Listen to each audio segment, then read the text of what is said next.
is night 3 about carefully following, and we're in 2 Timothy chapter 3, verses 10 and 11.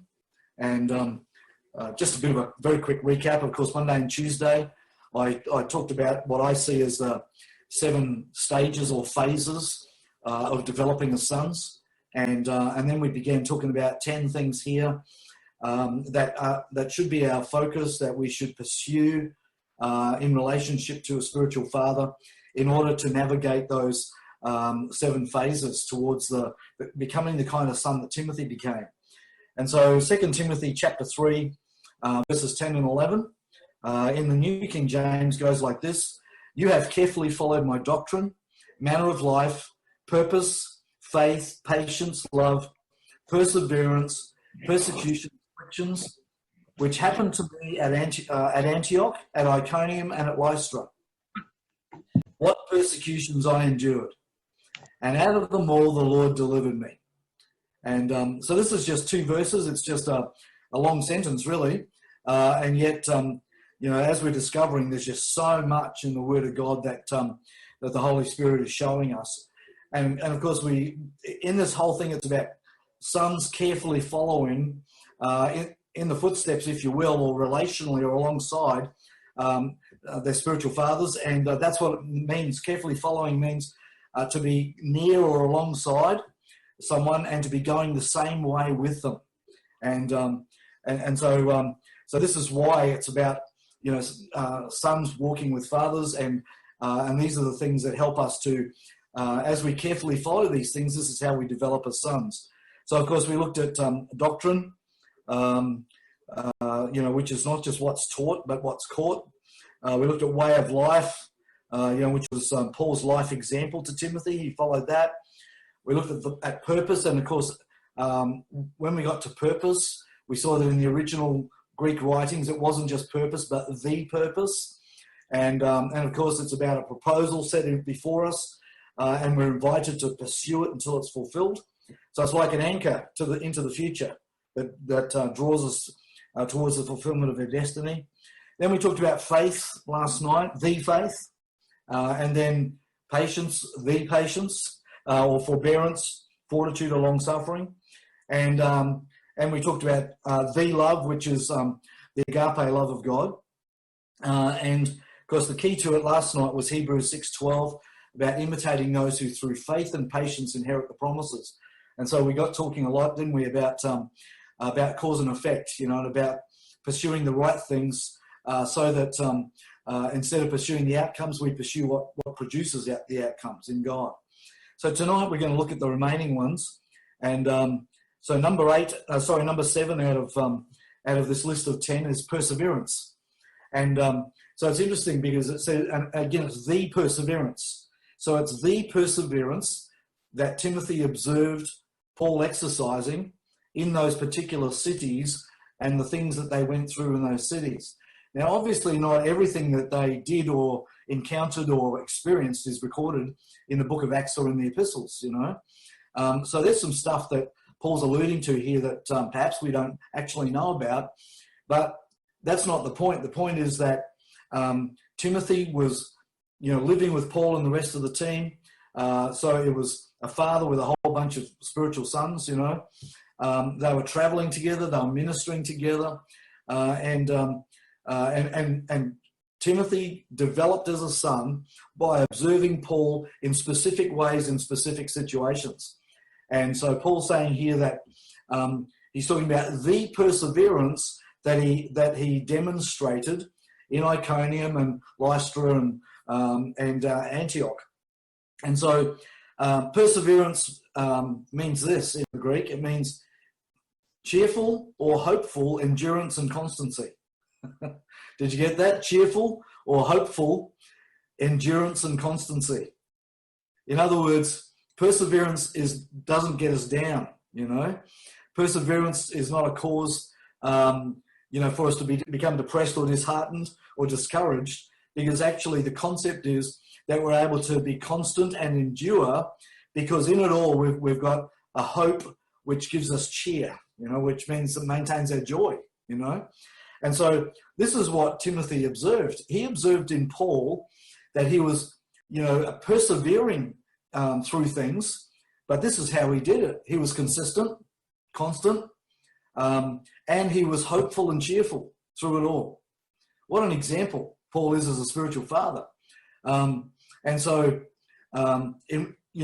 the things, obviously, to look for in a spiritual father, but then we're talking now about sonship, that these are the things that we learn and grow through by observing these things in our spiritual fathers.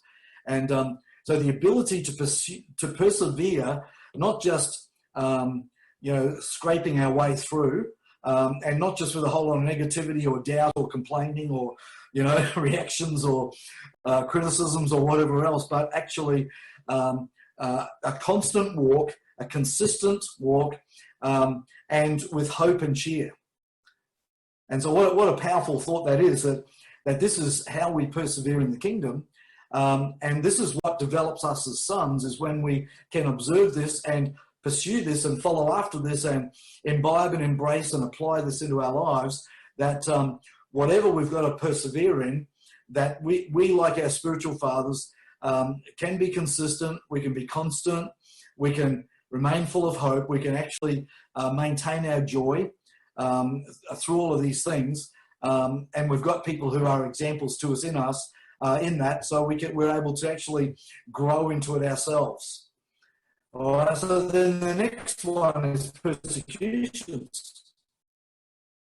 So as if perseverance isn't bad enough, now there's persecutions. And again, Timothy's actually gone through these things with Paul. And it was in Antioch. Now, when we read about Antioch in the New Testament, mostly it's about an amazing church that had an amazing group of overseers, and was the first or the best example of what people call a missionary church or an apostolic church, in the sense of sending people out. They actually did more of that in the initial stages than the church in Jerusalem did. And yet even in Antioch, where there's these wonderful things we read about this amazing church in the city and region of Antioch, there was persecutions. And Paul suffered persecutions there, and Timothy observed it, and he experienced it himself.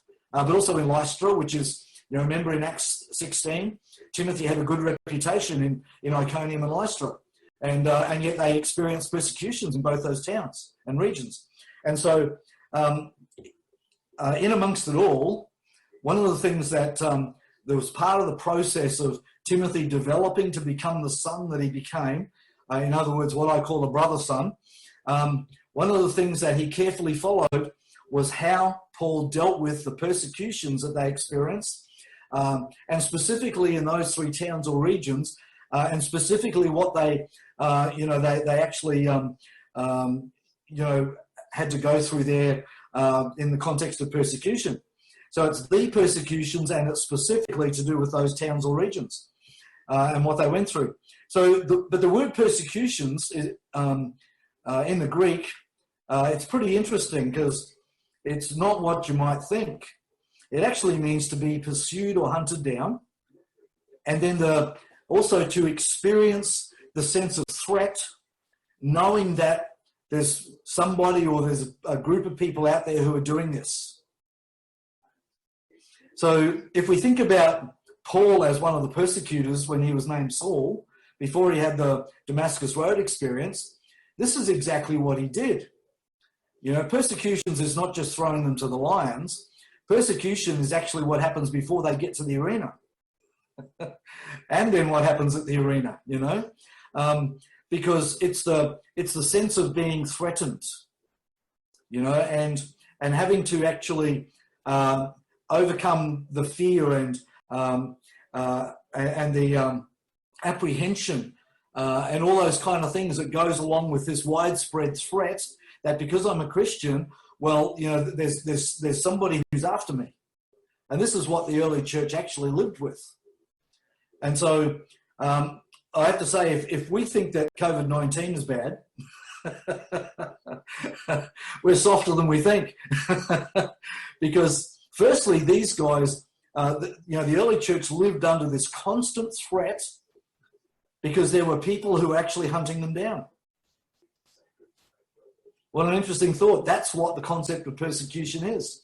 So the persecution is not just the being beaten or taken into custody or, being put in stocks and chains down in a dungeon like Paul and Silas were or whatever. Persecution starts a long way before that.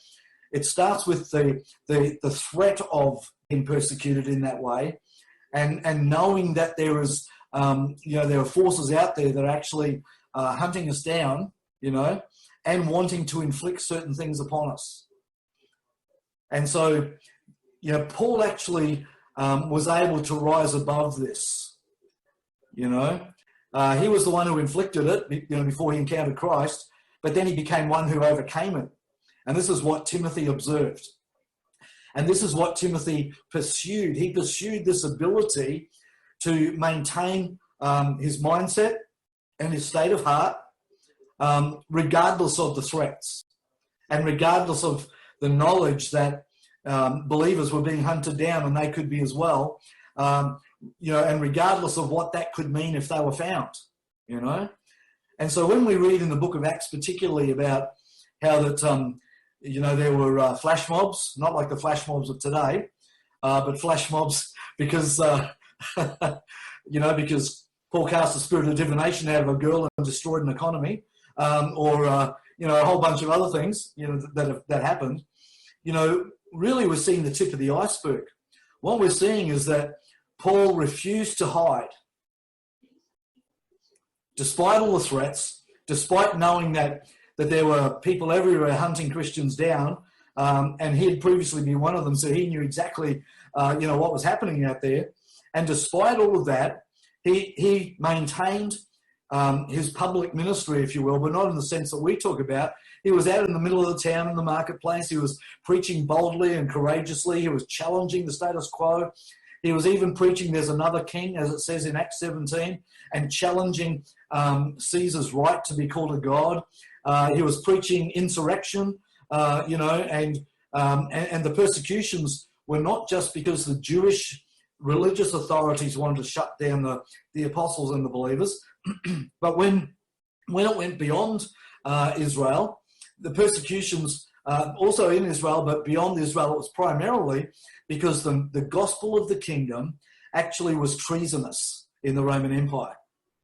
And so every time Paul actually went public in the marketplace or somewhere like that, he put his life on the line because they knew the threat. They knew that there was people hunting them down because it's how it was, This puts a whole different spin on it, doesn't it? So how Paul carried himself in the light of all that is what Timothy was able to observe and learn from and grow through. And of course, he was with Paul, so he was impacted as well. But, how do we as sons actually learn how to deal with the impact of these things? It's by the example of spiritual fathers who actually know how to overcome and stay overcoming, rule over the impact of that kind of environment, on our hearts and minds, and then courageously get out and do what we're called to do, regardless of the threat. Amazing, hey? And right now, of course, through the COVID-19 period, most churches and ministries have been compliant, but there's going to come a point where if they're shutting us down for no good reason, where we might have to actually stand our ground. Yeah, and let the chips fall out where they may, and yeah. But I've got to tell you something that those, if it's right in God, then those kind of situations always produce great kingdom outcomes. And for me, the greatest one that I have a testimony about is to do with Prasad in India, because in 1985, the weekend that I was, did a series of meetings in the city that he was in. He and a whole bunch of his mates who were all around 16 years old, they all gave their lives to the Lord, and they wanted to be baptized that weekend. And but in India, that's not done, because there is persecution everywhere. And the starting point of persecution is you can get kicked out of your family, get kicked out of your school, out of your university, lose your job. The list goes on, all right? So we're not talking about, being thrown to the lions. We're talking about that persecution in India starts with them actually losing very important things in their lives. And that happens at baptism because the Hindus particularly understand what baptism really means. But these boys, they just said, no, we want to be baptized now. And we want you to baptize us, And so I said, yep, I'll baptize you. Because God spoke to me about the Ethiopian eunuch, he has Christ revealed to him, in the book of Isaiah, and Philip helps him with that. And what does he say? Well, we've come across some water. What's to stop me being baptized? And so I said to the local pastors, well, I'm going to baptize these guys. They said, no, you can't. You'll be arrested, thrown in jail, and then deported. I said, well, I'm sorry, but I'm baptizing them. They want to be baptized, and I believe God's spoken to me. And so that's when, as some of you may have heard this story before, that particular part of India, centuries ago was densely populated with Muslims, and there's these wells out in the, out on the flat plains, and they built out of black stone. They, built structures up around the wells, and so you've got steps going up the outside of the structure, and then there's 4 sides of steps coming all the way down into the water of the well. And so that's where we baptise them, because no one could see us when we're down inside that structure. And the result of that baptism, defying the authorities, is that today hundreds of churches have been planted through Prasad's ministry. But not only that, he is actually the apostle over scores of other apostolic networks, and we're talking well in excess of 10,000 churches now that have been influenced, and it all goes back to that one baptism. Isn't that incredible? And so it's the threat of persecutions. Those pastors, when I baptized him and his mates, that was the thing that got them. It was the threat. It was the, what if we're hunted down? What if we're found out? What if someone sees you and reports you? This is what will happen at the very least. And but I praise God that I was young and stupid and just went ahead and did it. Oh, hang on, let me rephrase that. I praise God that I was young and full of wisdom and zeal and fire. But I've got to tell you, we can't lose our passion and our zeal and our fire. We do need to be wise, but man, if you've got a word from God, we've got to go for it. Because it's better to obey God than man. There's times for that still today. Yeah. But the persecutions that Paul and Timothy and the rest of the team went through in those 3 cities and regions, Paul rose above, what the constant sense of threat does. And so this is what he persevered in. Interesting, hey? And he persevered constantly. He persevered with hope. He persevered with cheer. And he persevered in such a way that his life was an incredible, example to Timothy, and Timothy began to pursue what he saw in Paul in these things. Him persevering in persecutions. Amazing, isn't it? All right, so number 9, as if persecutions aren't enough, afflictions. And it's not just any afflictions, all right? Again, it's the afflictions. And what afflictions are they? It's the afflictions that they all went through in Antioch, Iconium, and Lystra. And so the afflictions are, they're a bit different from what we've talked about, but they're in the same ballpark. So there's actually a full picture we see of what life in God can be like, life in the kingdom can be like, and why we so need the example of true spiritual fathers in order for us to be able to carefully follow their example to become the sons that God has destined us to be. So afflictions, again, it's the afflictions that they went through in Antioch, Iconium, and Lystra. And the word afflictions means something you've undergone. And it's something of hardship or pain. It's affliction, it's suffering. All right? And it's specifically the sufferings, the hardship, the pain, what they went through again in Antioch, Iconium, and Lystra. And so there was not just the threat and of knowing that there's people out there pursuing you and hunting you down, but there was actually hardship, there was pain, and there was suffering, and Paul, Paul actually models how to deal with all of that through his perseverance. And so this is the picture. And of course, as I said, perseverance is to remain constant with hope and cheer as you endure. and this is Paul. It's no wonder Timothy actually, went through those stages we saw and became, the brother son I've talked about, when his example, his mentor in Paul, his spiritual father, modeled this as they all faced these things. And so all the sons, Timothy, Silas, Luke, and all the others in the team, they're able to observe how Paul deals with this stuff. There's this constant threat of being hunted down, being pursued by people who were doing still what Paul used to do when he was Saul. There's the afflictions, in other words, not just the threat, but the actual pain of things going wrong, or pain of being, not being actually found by those hunting you, perhaps, or there's suffering, there's hardship, and all the way through it, Paul just remains constant. He's full of hope, he's full of cheer, and that's how he's enduring. This guy sounds like a Superman, but actually he's not.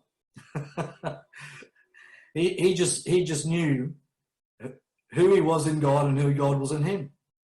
And he had a whole different perspective from what most of the Western church has, And see, this is why he wrote at the end of Romans 8, who can bring a charge against God's elect?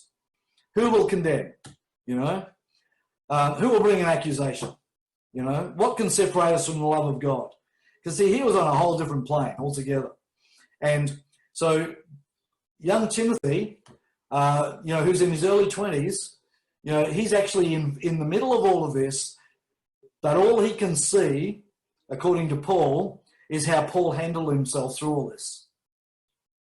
And he went after this dimension because he wanted to handle himself this way, like his father Paul. And this is why he ultimately became the brother son. It's great, isn't it? Okay, number 10, deliverance. Well, actually, before I go there, to finish off those other three, back in verse 11, when he talks about the things that happened to him at Antioch, Iconium, and Lystra, he says, what persecutions I endured. In other words, we're not talking about getting up one day with a toothache and you can't find a dentist, This is a whole lot bigger than that. Or, having a dull headache and not being able to buy any Panadol, They had to endure, but we've already, I've already talked about how they endured and what an example that was from Paul. But here's the other thing, that it wasn't just a life of hardship all the time, because he gets to after talking about that, then he says, and out of them all the Lord delivered me. All right? So this is great. So he's not sugarcoating anything, and he's not pretending he's a Superman or anything, but he's saying, well, Timothy, actually, you're the man you are because you were in all this and you experienced it, you were impacted by it, but you actually handled it the way you saw me handling it. And as a result, you've become a brother-son, ultimately, And so the deliverance part is the final one, because this is the key, that if we do, persevere in the right way, the Lord does deliver us. And that's part of the hope. We know that there's deliverance, We know the Lord, intervenes. We know that he liberates. We know that he moves mountains. We know that he goes before us. His favor goes before us, and so on. And so there's always going to be deliverance, And by the way, even if martyrdom means death, there's still deliverance. I'll just leave that one hanging in the air for a couple of seconds. But it's true. All right. All right, so the word deliverance, though, is very interesting.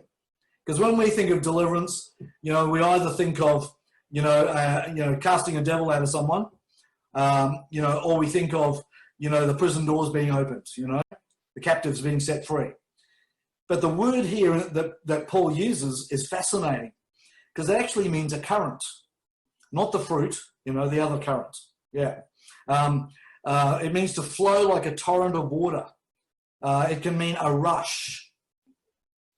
That's amazing, isn't it?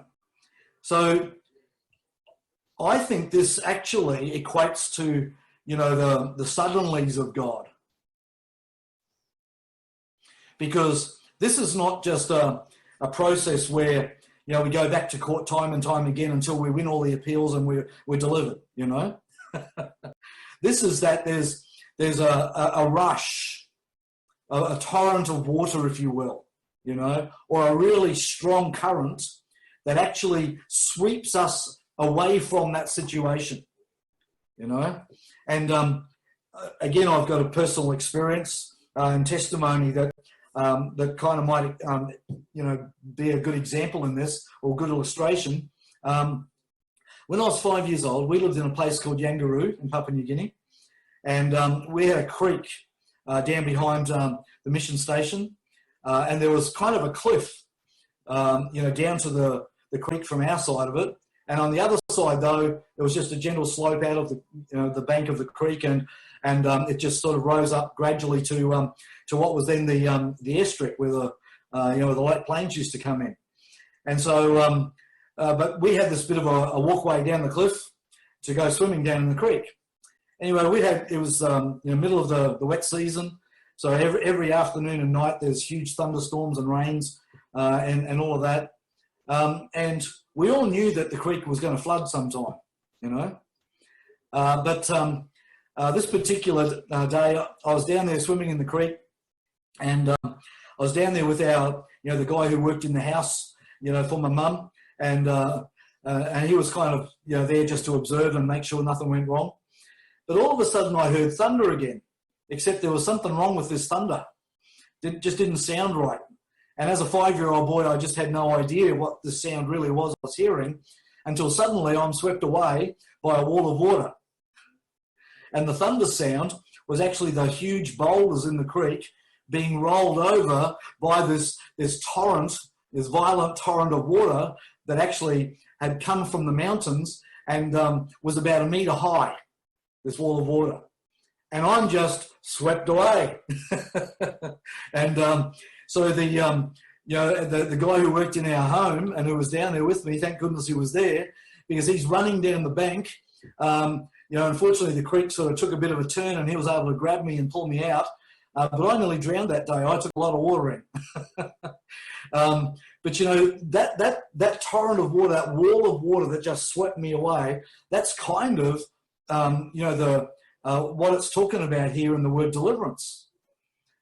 And so what it's saying is we endure, we remain constant, we maintain hope, we maintain the joy of the Lord, all of this, and the moment will come, when that wall of water comes through, because God's gonna release it, and it's going to sweep us out of that situation.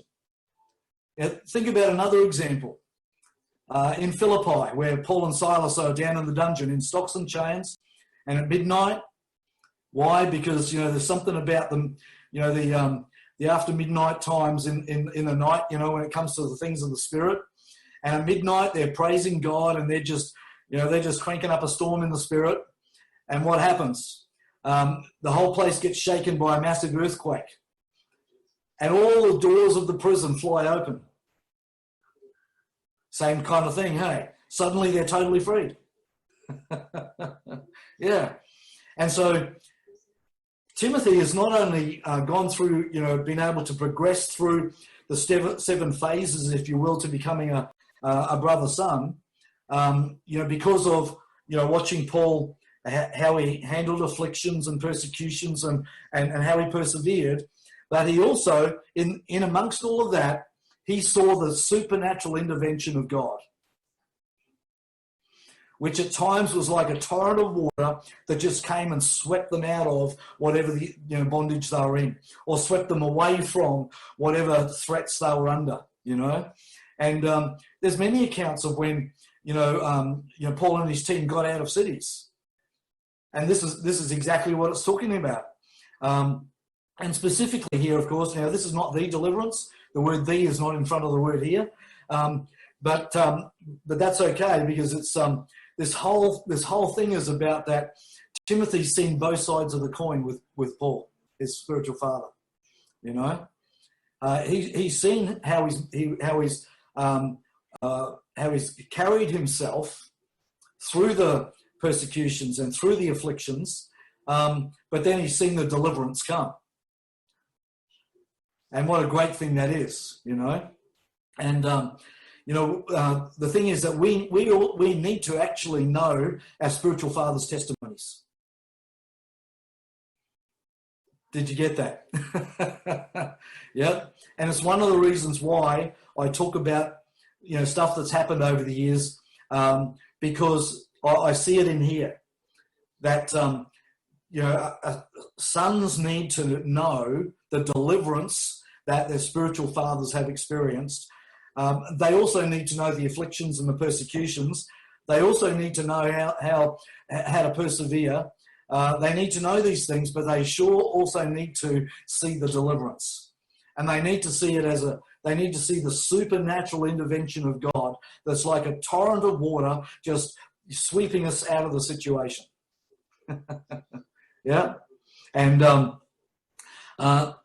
that's very powerful, And so I want to finish tonight, and also this series of 10 things, by us going just a little bit further on in 2 Timothy 3, verse 14, just to finish up. 2 Timothy 3 and verse 14, Paul says, "You must continue in the things which you have learned and been assured of." Now, if we stop there, we miss the point. Right? Because the point is knowing from whom you have learned them. Yeah.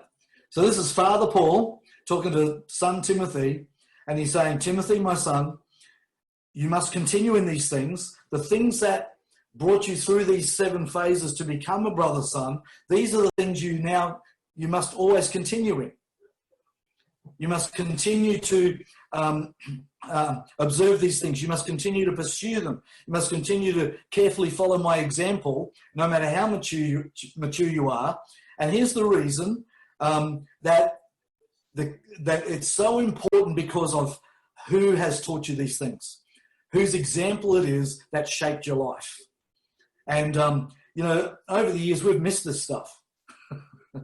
But this is actually a father saying, "Timothy, it's not just what you learn that's important, it's who you've learned it from."